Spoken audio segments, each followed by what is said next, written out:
So the session is couples counseling. Don't you expect like a couch or something? I don't know why. We have no couches. 2 chairs. Anyway, thank you so much for making time to spend with us today. I'm Karen. I'm Encore. And what we're going to be doing is sharing with you a little bit of our experience working in sales and marketing, some of the lessons learned, and some of the things that we've done that have brought us to a place where we would describe our relationship as fun. Yes, that's right. All right. Introductions. So as you know, I am the Chief Marketing Officer of Greenhouse Software. I have been with Greenhouse now for the past 4 years, and I came to Greenhouse from a background in branding. I worked in small technology startups, and most recently worked with Capgemini Consulting and Capgemini, a large systems integrator. I'm also an advisor to startups on matters of marketing. Right, and again, Encore Pasi, I serve as the Vice President for Enterprise Revenue at Greenhouse Software. I've been at the company for just under 2 years, actually, and I've been in startup land my whole career, for the most part, aside from a short stint at Oracle.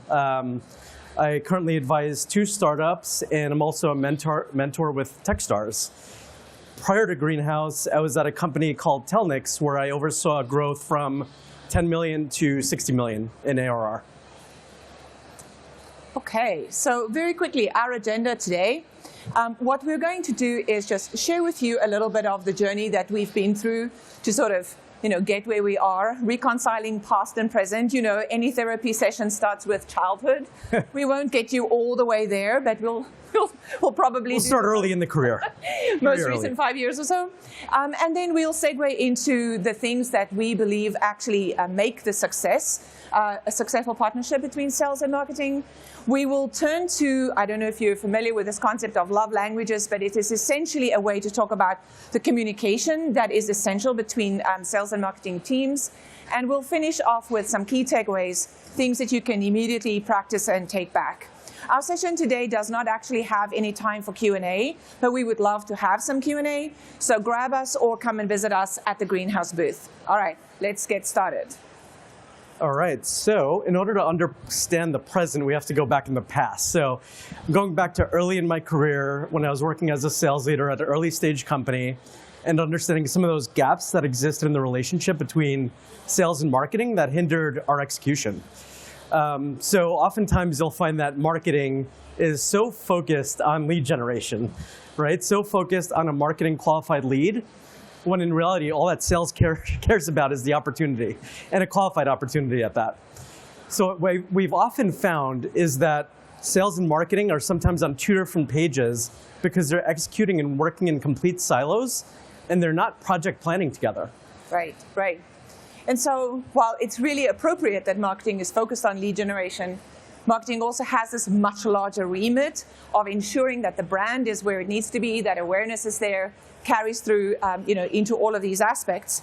But one of the things that's quite critical is, as marketers, we can care a lot about the metrics around awareness and audience reach and database building and all of those campaign metrics. But the thing that we really, really need to ensure is that as sales and marketing teams, we are aligned on the core metrics. And those metrics are right in the funnel. They are not MQLs at the top of the funnel. They are actually sales accepted leads, the opportunities that get started, that actually kick off the process that sales is going to be working on, and being aligned at that point is critical. One of the things that I experienced in my career is when sales and marketing teams are not aligned at that level, you hear things like, okay, how many leads is marketing delivering this week? How many webinars? How many ebooks? These are all important activities, but that is not the end goal.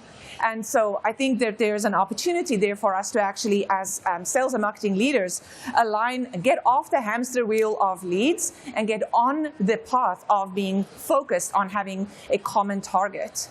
Encore, I want to build on one extra thing there, and that is the other aspect we mentioned is clear communication. One of the things that I really hate whenever I'm advising or even working in an organization is, what's marketing doing these days? Like, the minute you get a question from sales that says, what's marketing doing? You know that you're not actually planning together, you're not working together, you're not aligning the things that you need to focus on. And it's important for everyone to understand that effective sales and marketing collaboration starts with joint planning. That's right. So let's see, have we covered all the bases here on what typically teams get wrong, Ankur? Yeah, so typically when you think about what sales and marketing teams get wrong, it's mismatched metrics and expectations, very unclear communication, and siloed planning and working practices. So I've had the benefit of interviewing many different sales leaders across my career, and I've often found that when asking them that simple question around what could you have done better in your most recent role to scale up new logo acquisition in partnership with marketing, the response that you'll often get is, well, I could have partnered with them to drive a clearer ICP definition to ensure that we're going after the right audience. And the reality is by setting up a framework by which you can identify that ICP, identify your key buying persona, and understanding what actually drives folks to buy your software, that's aligning sales and marketing at the deepest level.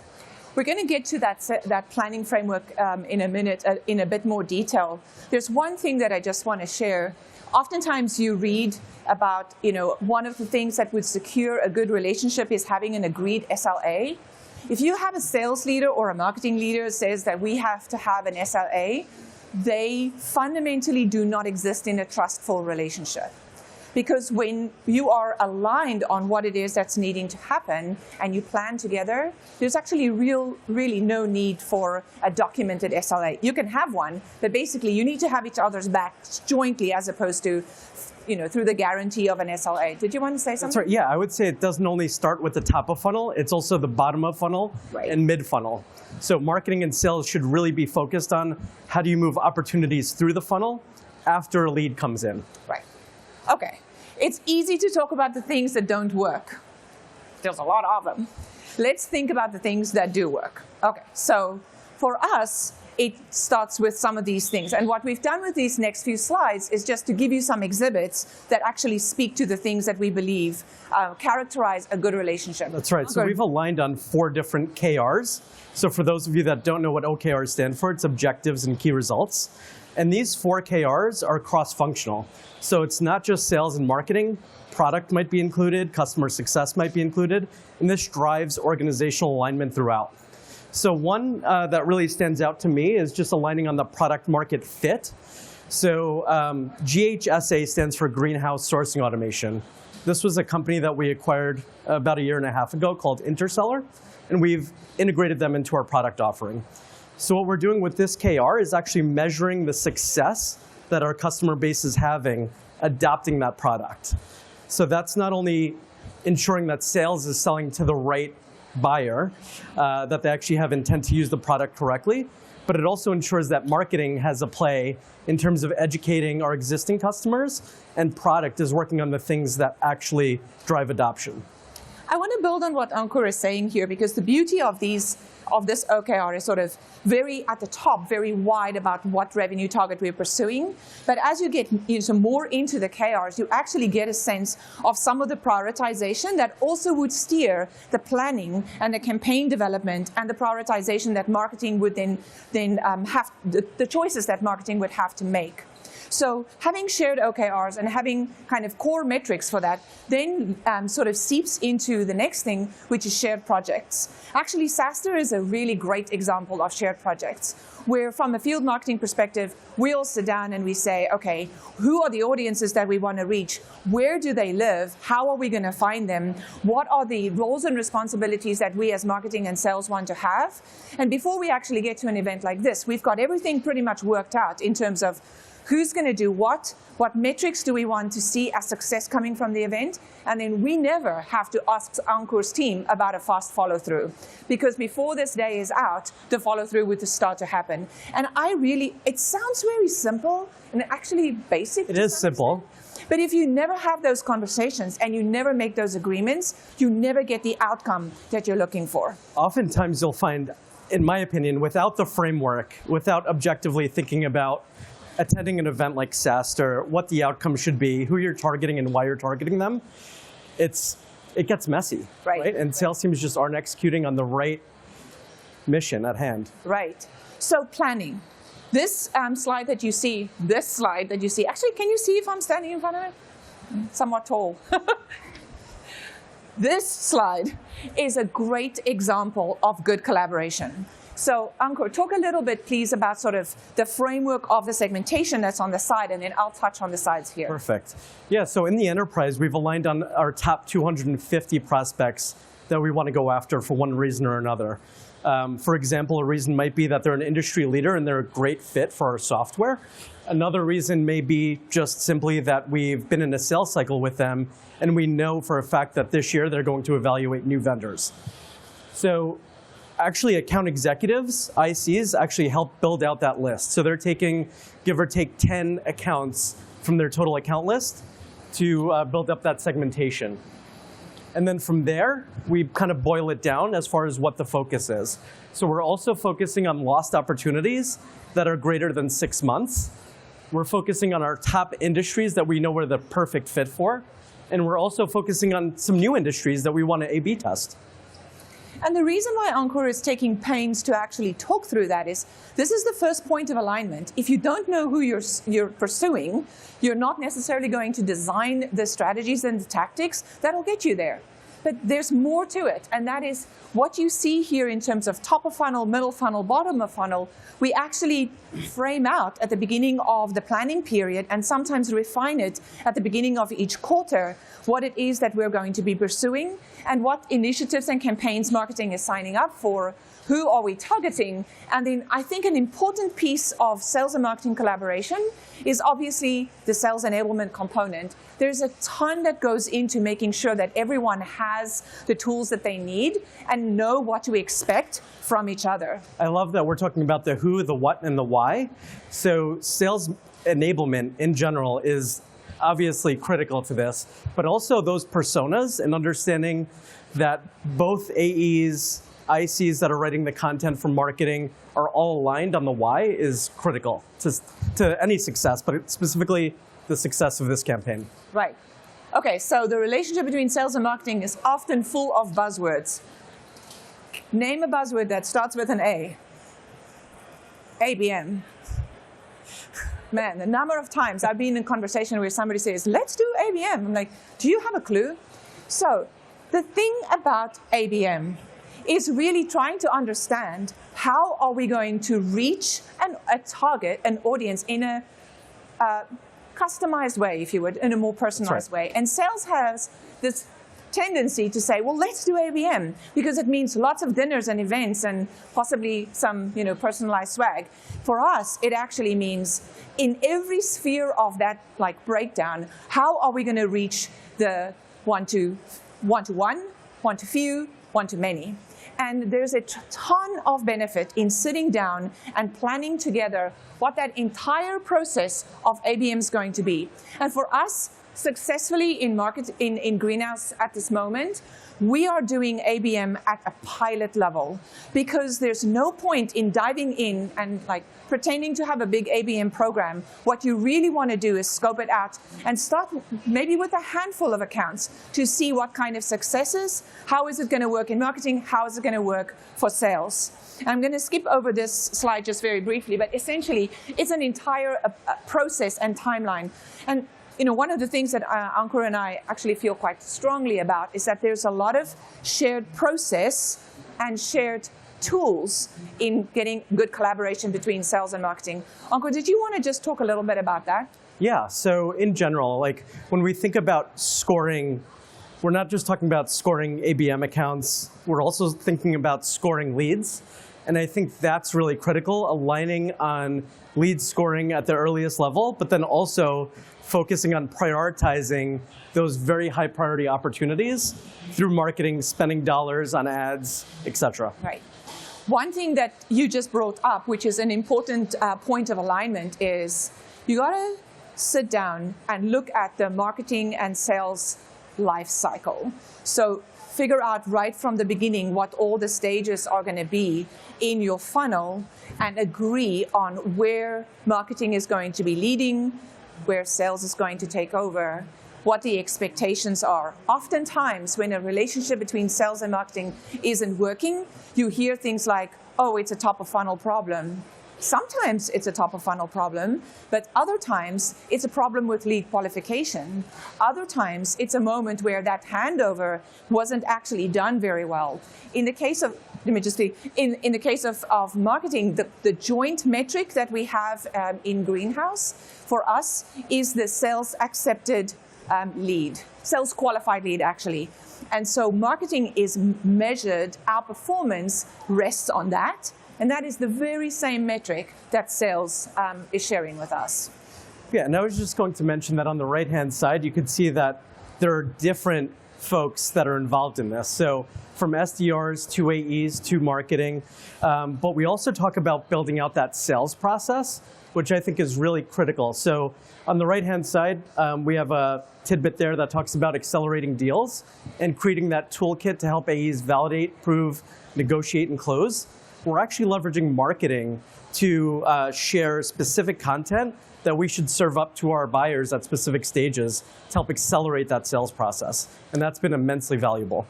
And we actually have a little secret sauce here. We do our tech stack together. It goes beyond Salesforce. We use 6 Sense extensively. We actually use and select tools together for the benefit of making sure that it will work for marketing as well as much as it will work for sales. I'm going to segue to the next thing, which is when you get it right and the collaboration is there, it looks like this. This is, on this process, you get a sense of the entire cycle of a deal where marketing at the beginning is doing a lot of the generating of the contact, of the engagement, et cetera, Then the lead becomes active, it's actively being worked by sales, and then the lead goes a little bit, or the contact goes a little bit quiet. Some of the things that marketing can do to actually stimulate velocity in the funnel all the way through to the end. This is the kind of stuff that truly signals close, positive collaboration. It's like magic. It's like magic. All right. That actually has helped us double enterprise revenue in the last 18 months, being really specific, targeted, knowing exactly where each prospect sits within the funnel, what their intent looks like, how likely they are to buy. It allows for management intervention, allows for product intervention. It allows for us to speed up legal. So just creating this heat map of sorts has helped us a lot. Okay, we're getting to the communication piece and also towards the end here. So love languages. If you've read anything about love languages, they have nice packaging around it. So there are 3 love languages that really characterize good, clear, positive collaboration between sales and marketing. I'll take a stab at the first one. So words of affirmation. So Karen is always at our sales acceleration events, which is also known as a kickoff. We have quarterly kickoffs. We have annual kickoffs. We ensure to have marketing representation there. We celebrate our wins. We talk about how marketing has helped accelerate a deal. We talk about the work that marketing has put in over the course of a quarter, over the course of a month. And we celebrate those wins of ICs actually partnering together to either unblock an opportunity or create a new one. I want to give a big shout out to my partner in crime, CRO Sean Murray. He never lets an opportunity go by to actually do a shout out to the marketing team, and it's so appreciated, especially when you're doing it in a public and vocal forum, and very much try to reciprocate that. Under active service is really about listening. It's about not necessarily going, oh my God, what do you want now? And rather saying, okay, I see the challenge of this particular deal, or I see the challenge of this particular audience that we're trying to pursue. Listening to those requirements, and maybe, just maybe, also adjusting that whatever the plans are that you have made up to this moment, and testing to see if a new way of doing something is going to get us there. So acts of service, really like leaning into the relationship and the conversation. And then the last one. Quality time, I love it.